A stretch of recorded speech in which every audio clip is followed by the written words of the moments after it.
Face à l'Afrique reçoit aujourd'hui une grande dame comorienne, aujourd'hui qui est sur le plateau pour nous parler de son pays et de la culture de son pays.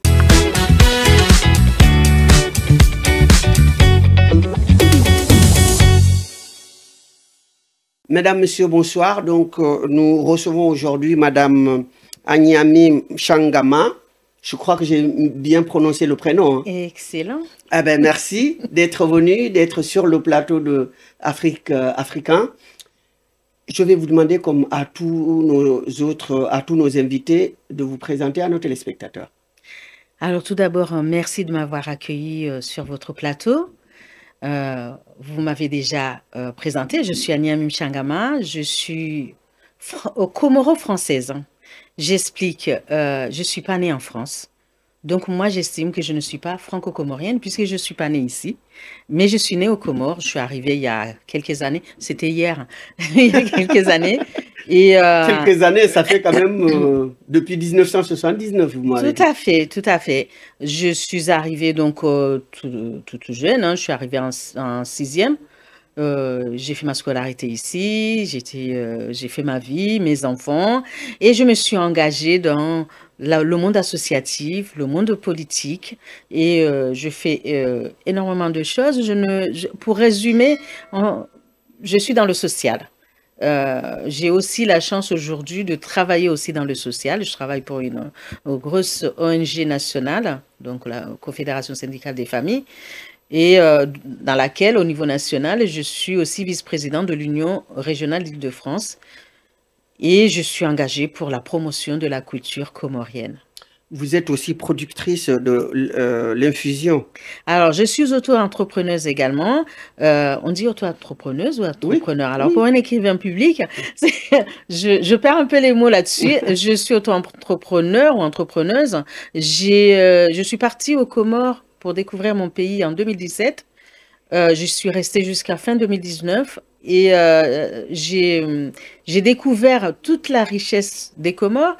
J'ai découvert la nature des Comores et puis surtout dans mes engagements associatifs, sociaux, humanitaires, j'ai eu envie d'accompagner les femmes vers ce qu'on appelle une émancipation financière, puisque pour qu'une femme soit autonome, libre, il faut qu'elle puisse subvenir à ses besoins. Et donc, je me suis lancée dans la production d'infusions en faisant travailler des femmes.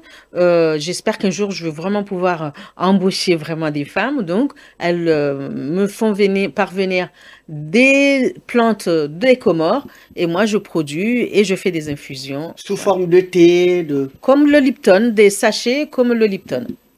Donc, aussi, on veut en procurer. Eh bien, il faut passer commande. Jomia, l'entreprise s'appelle Jomia et il faut me contacter soit par WhatsApp, soit par mail, soit Instagram. Je suis sur tous les plateaux. J'essaye de rivaliser avec la jeunesse. Eh bien, vous avez aussi un grand événement qui arrive le samedi prochain. Absolument. La raison de ma présence ici, surtout. Exactement. Donc, c'est ce qu'on appelle le salon. Donc, c'est la première édition. Oui. Salon de la culture et de la littérature comorienne. Et donc, vous pouvez nous dire un peu plus sur l'image qui est affichée à l'écran. Alors, nous sommes un groupe, ce qu'on a appelé le collectif. Ce n'est pas une association, ce n'est pas une entreprise, ce sont des associations, des personnalités, des individus, des jeunes entrepreneurs comoriens qui se sont rassemblés pour faire la promotion de la culture comorienne. Pourquoi? Parce que on ne connaît les Comores qu'à travers des fragments de choses.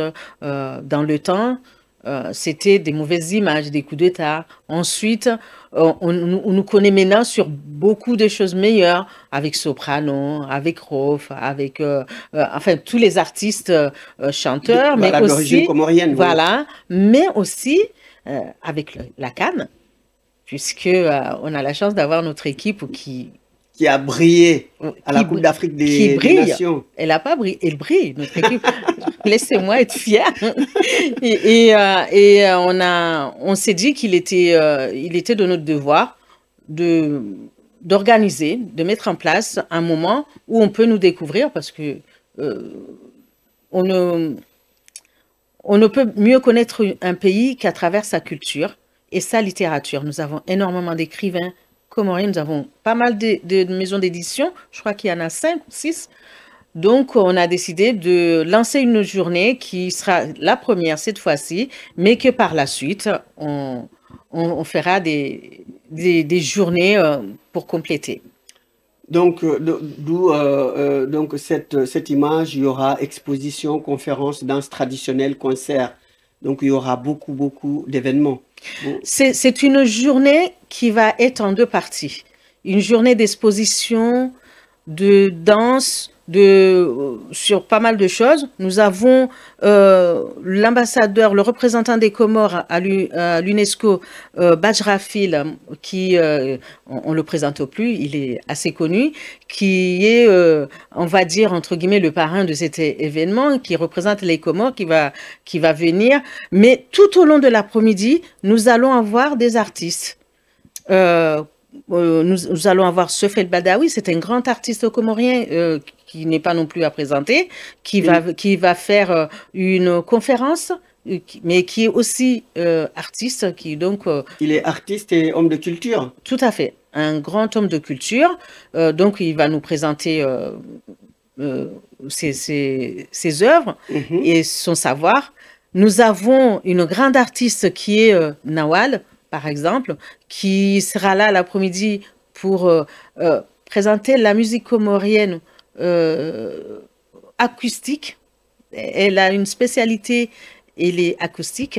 Donc, elle va venir, elle fait partie des personnes que nous recevons. Nous allons avoir du théâtre. Nous avons un jeune qui a sorti un spectacle dernièrement, Moi sans papier. Je crois que c'est dans les temps. Le problème des 5 papiers qui dorment sur le canapé pour ne pas parler que des traversées. Voilà, donc il va faire des théâtres sur son passé à lui, quasiment. Oui, son passé à lui, mais aussi... Et puis aussi les conditions de les conditions d'une manière générale. Voilà, de pas mal d'immigrés en France. Voilà, nos jeunes Africains qui survivent de la mer, on va dire, et pour atterrir sur un canapé, souvent... c'est triste, ce sont des jeunes qui ont fait des études, qui ont eu des bacs, qui ont des bagages. Les cerveaux, moi j'appelle les cerveaux des Africains qui se perdent en mer. Voilà, donc il va nous présenter une séquence. Nous allons avoir une défilée de mode qui va nous présenter les différentes tenues, les différentes, enfin toute la mode, l'art et la mode, des Comores dans sa diversité en quelque sorte. Exactement, puisque les Comores ce sont des îles et donc il y a un brassage. Et il y a énormément de choses que je ne veux pas vous dévoiler toutes. Vous allez les découvrir sur place, parce que vous allez venir. Donc. Et puis, nous avons les danses traditionnelles. Vous savez que les Comores, elle est juste à la sortie du canal de Mozambique. Donc, nous avons une forte tradition arabo-africaine. Nous avons les 2 cultures. Nous avons la culture beaucoup plus africaine qu'arabique, puisque c'est le côté religieux qui nous a rapproché du monde arabe. Voilà. Je ne suis pas historien, mais je traduis ce que j'ai compris. Mais nous sommes surtout des Africains, donc on a énormément de choses qui s'assimilent, qui rassemblent, et nous allons présenter donc donc il y aura de la danse traditionnelle. Voilà. Et puis enfin, nous finirons par une soirée avec beaucoup de nos jeunes artistes qui vont venir dès 20h sur scène jusqu'à 3h du matin, montrer la diversité de la musique moderne comorienne. Quand je dis moderne, il faut savoir que la musique comorienne, c'est un panel sur l'Afrique, enfin un mélange de la musique africaine, de la musique arabe. Donc c'est un petit peu comme Zanzibar, comme Dar es Salaam, c'est un peu dans ce style-là, mais nous avons aussi les modernes qui sortent un peu du côté rumba, voilà, on a du zouk, voilà. Et là, la soirée, ça va être la soirée de fête. Vous êtes une vraie ambassadrice des Comores. Hein. Je suis une amoureuse des Comores. J'aime mon pays et c'est mon pays d'origine, c'est ma racine. Moi, je dis toujours qu'on ne peut pas... on est comme des arbres. L'être humain est un arbre. Sa racine ne tient pas debout. Et moi, ma racine, c'est les Comores. Tout au long de cette journée-là, justement, nous allons parler des Comores. Nous allons présenter les menus comoriens, les différents menus comoriens. Nous avons la restauration, mais nous avons des stands qui vont montrer l'art, l'artisanat, les entrepreneurs comoriens. Voilà, il va y avoir... vous allez découvrir... ce jour-là, on aura quasiment les Comores à Paris. Les Comores seront à Nanterre le 9 novembre prochain. Voilà. Donc, celui qui veut visiter les Comores et qui n'a pas eu l'occasion d'y aller, eh bien, quand il vient à cette journée, eh bien, il aurait quasiment un avant-goût. Un avant-goût avant de partir aux Comores et découvrir le pays. Alors, donc, parlons des Comores. 3 îles. Et qu'est-ce qu'ils ont en commun? Moi, je ne peux pas parler de 3 îles quand je parle des Comores. C'est un archipel. Et l'archipel est là 4 îles. Ce n'est pas parce que les Mahorais ont choisi, ont décidé ou sont restés français qui ne sont pas comoriens pour autant. On dit entiers. Ils sont français, mais ce sont des entiers. D'accord? Donc, pour moi, c'est un archipel. Ce sont les Comores. Et les Comores sont composés de 4 îles. Je vais peut-être fâcher... y compris Mayotte. La terre de Mayotte, elle est comorienne. Maintenant, moi, je suis comorienne, j'ai la nationalité française. C'est mon choix. Mais la terre comorienne, elle reste comorienne. Donc, je ne peux pas parler de 3 îles. Pour moi, c'est un ensemble de 4 îles. Nous avons la même culture, nous avons la même religion, nous avons même les mêmes familles. Nous partageons les mêmes familles. Moi, j'ai ma cousine à Mayotte, j'ai marié avec ses enfants. Enfin, on a... Donc c'est une île faisant partie intégrante des Comores. Elle fait partie des Comores, pour moi. Moi, je le dis haut et mais fort. c'est quasiment le sentiment de beaucoup de Comoriens. Voilà, de beaucoup de Comoriens, ouais. Et même, je peux dire, de la totalité des Comoriens, qui considèrent les Mayotte, l'île Mayotte comme une partie de l'archipel des Comores. Ça s'appelle l'archipel des Comores. Et je vous assure que quand vous regardez la culture mahoraise, leurs habits, leur façon de faire, les événements de mariage, tout, vous voyez, vous les retrouvez dans les autres îles. Vous les retrouvez en Juan, vous les retrouvez à Moélie, vous les retrouvez en Gazidia. On l'appelle la Grande Comore. Moi, je ne comprends pas pourquoi on l'appelle la Grande Comore. C'est un autre débat, mais pour moi, c'est Ngazidia. Ça s'appelle Ngazidia. Voilà. Et donc, je ne peux pas dissocier une île à une autre. C'est pas possible dans ma conception des choses. Donc, votre beau pays, donc les Comores, et vous qui avez été aussi élu, hein, parce que... J'étais élu en France. En France, voilà. Oui. Donc, donc les Comores avaient connu des périodes difficiles, le temps de Bob Denard. Donc maintenant, on tourne cette page. Maintenant, c'est terminé. Nous, on souhaite tourner la page. Seulement, il y a quand même des éléments français qui nous le rappellent. Moi, je me souviens, lors des Jeux Olympiques à Londres, où Denis Brugnard s'était démarqué en annonçant les Comores quand ils sont passés. Bob Denard n'est pas là pour représenter les Comores. Je trouve que ce genre de petit... j'ai fait une lettre ouverte à l'époque parce que ça m'avait choqué en demandant, en exigeant des excuses. Je trouve que c'est... La France, elle n'est pas... Je ne sais pas comment dire. C'est une provocation, à votre avis? Oui, mais on retrouve ça souvent avec pas mal de pays colonies, d'anciennes C'est-à-dire, colonies on françaises. associe toujours les Comores à l'épisode Bob Denard. Et on oublie que les Comores, c'est quand même, ce sont des îles, ce sont les plus jolis rochers du monde. Ce sont des Des magnifiques plages. îles, c'est des magnifiques îles, ce sont des îles qui essayent de s'en sortir, tant bien que mal, qui sont quand même, je sais pas comment définir. Pour moi, c'est injuste de toujours rappeler le passé parce que personne ne parle de la France en rappelant la période de Marie-Antoinette et de Louis XV et tout ça. On avance, on parle de moins en moins de révolution même. On parle de progrès. Oui.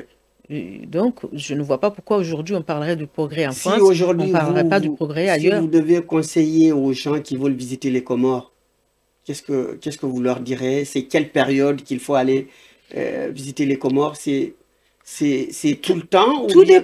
dépend de ce qu'on cherche. Alors, il faut savoir qu'avant, les Comores, c'était l'été comorien, c'était les mariages, une période festive. C'est toujours ça. Sauf que maintenant, il n'y a plus de période spéciale pour le mariage. Et le mariage comorien, il faut le vivre. Il faut le vivre une fois dans sa vie. Il faut le vivre. Oui. Il y a des périodes assez difficiles quand on ne supporte pas la chaleur, par exemple en cette période actuellement. Et puis, il y a la meilleure période, c'est souvent l'été. Mais il faut dire les choses, les billets sont très chers parce que nous n'avons pas de ligne directe. Donc, c'est un peu délicat. Quoique quand vous préparez votre billet, votre voyage, vous prenez le billet en avance, il vous revient moins cher aussi, c'est ce que je dis aux gens. C'est sûr que quand on se lève la veille au matin pour partir, si on prend le billet la veille au matin, il revient cher. Il n'y a pas de période spéciale parce que ce sont des îles festives Et en après, permanence. Quand vous allez à la Grande Comore, la spécialité, alors je suis pas une grande connaisseuse, hein, mais la spécialité de la Grande Comore, c'est les grands mariages, par exemple. Quand vous allez à Moli, c'est l'île la plus magnifique qui m'ait jamais donné de voir. Voilà, nous avons quand même un parc marin des tortues qui est protégé par l'UNESCO. Elle est magnifique cette île. La nature est au rendez-vous quand vous allez à Moélie. Quand vous allez à Anjouan, c'est une île architecturale, c'est une île historique.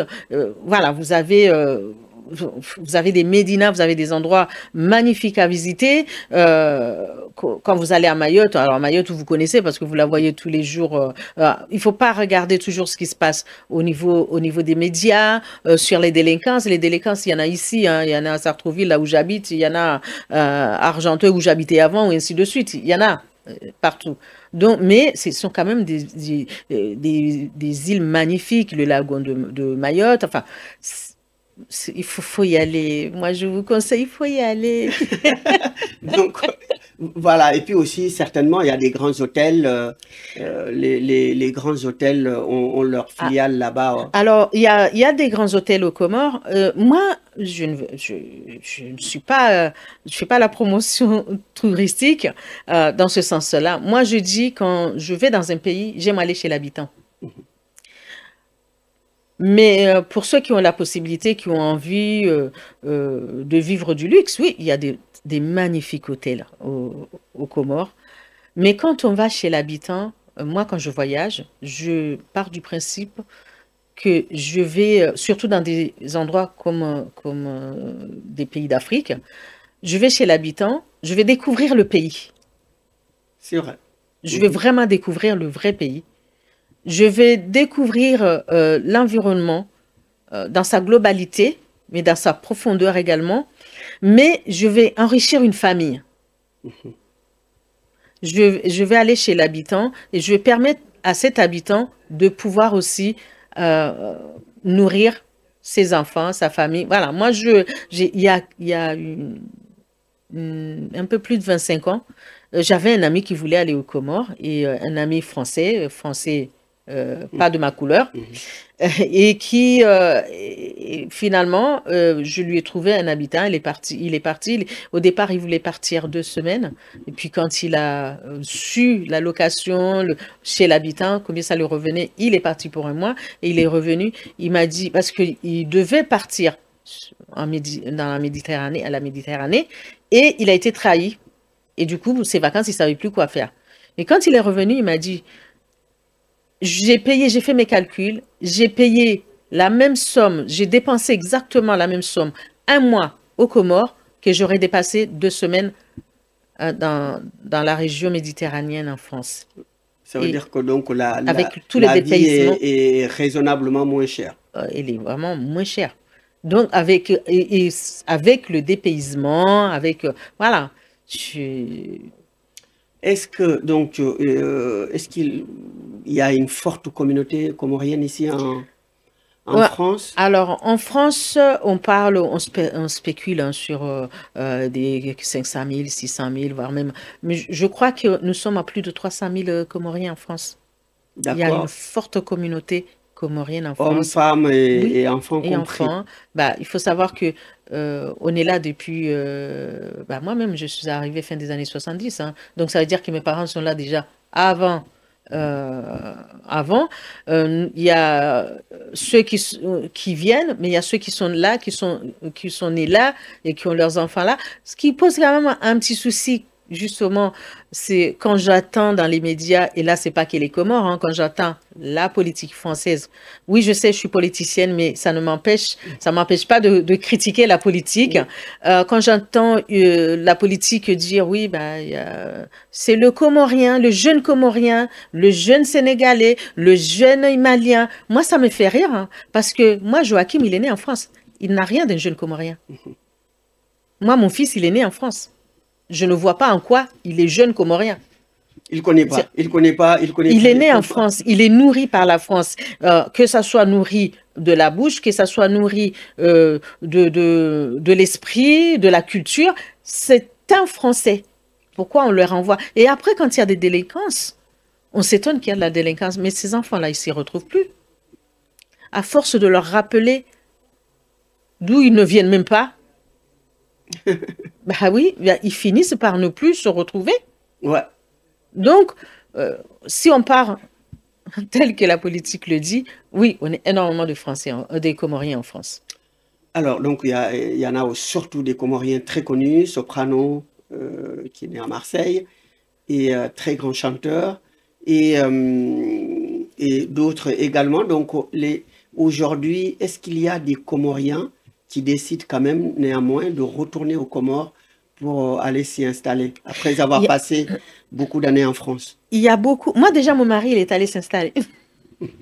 Il y a beaucoup de Comoriens, surtout de la jeune génération, qui retournent, enfin, qui vont aux Comores. Et c'est ça, moi, qui me surprend. C'est pas forcément nous qui sommes nés là-bas et qui avons été, moi, comment j'appelle ça, déracinés.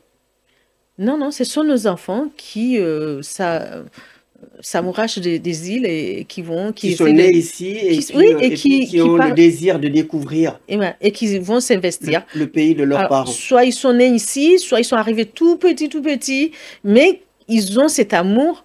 Alors, est-ce que c'est nous qui les nourrissons? Est-ce que c'est la manière dont ils sont traités en France?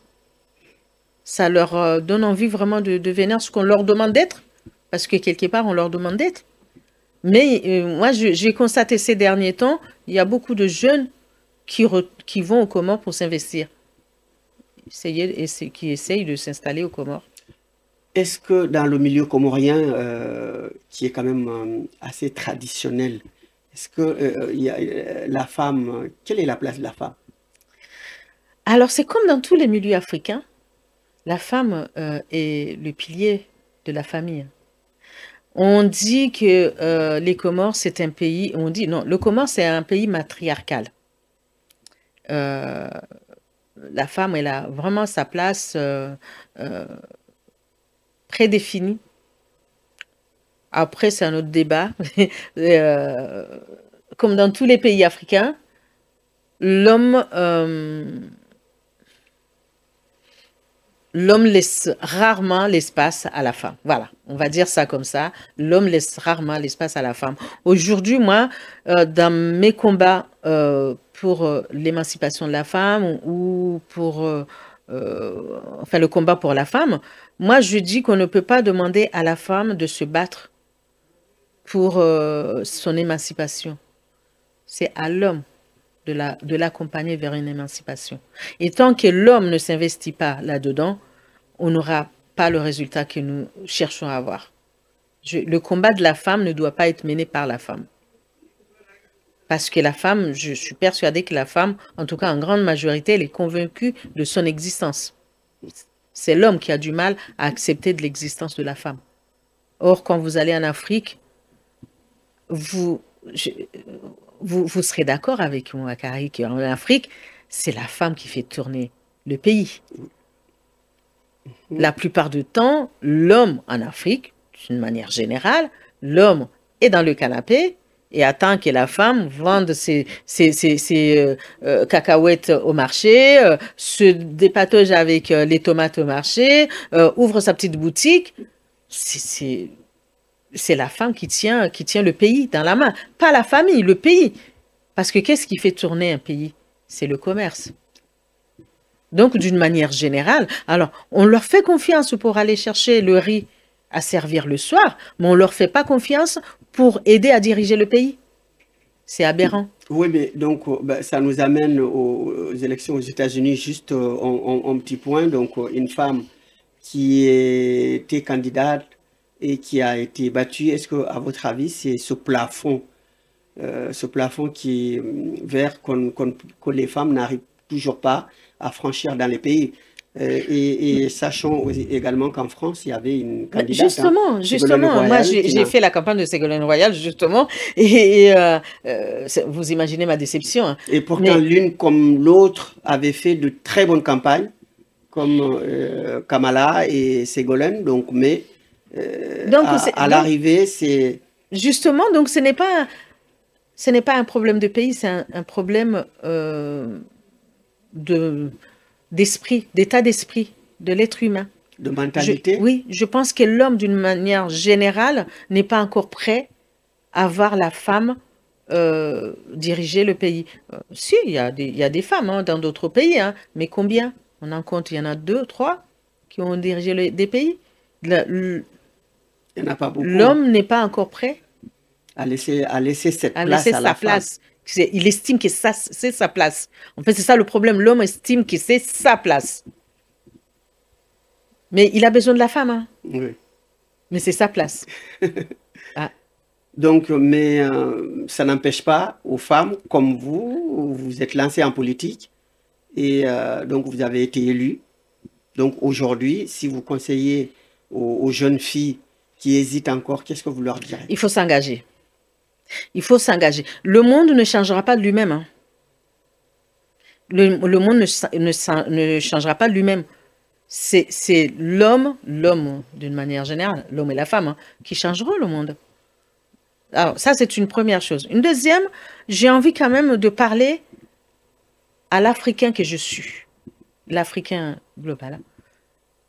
On se plaint tout le temps de ne pas trouver de place, de ne pas être prise tel machin, de ne pas... Mais qu'est-ce que je fais pour ça?